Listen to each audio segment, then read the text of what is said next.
სოხუმსა და მოსკოვს შორის პირველი რეისი შესრულდა. 32 წლის განმავლობაში პირველად მოსკოვი და სოხუმი რეგულარული ფრენებით დაკავშირდება. თან თითქოს ჩვენ დასაცინად რუსეთმა ეს აეროპორტი გაარემონტა და არძიმბას სახელი დაარქვა. იმ არძიმბასი, რომელმაც დაარღვია სამშვიდობო შეთანხმება და სოხუმში ხოცვა-ჟლეტა მოაწყო. თან ყველაფერთან ერთად რუსეთმა ამ აეროპორტის გახსნაზე პუტინის მარჯვენა ხელი, კირიენკო მიავლინა. ამ დროს რა შვება საქართველოს მთავრობა? არაფერს. არც კი იმჩნევს, თითქოს ეს ნორმალურია და ეს მოყრის მგმობი და მტრის არმცნობი ნელ-ნელა გადაიქცა მტრის ვერ შემჩნეველ ხელისუფლებად. არადა რომ მკითხო სუვერენიტეტს იცავენ. მეტი სუვერენიტეტის დარღვევა რა გინდათ თან ყოველგვარი რეაქციის გარეშე.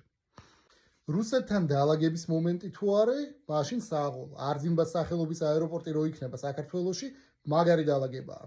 ასე იცის რუსეთის არ გაღიზიანებამ.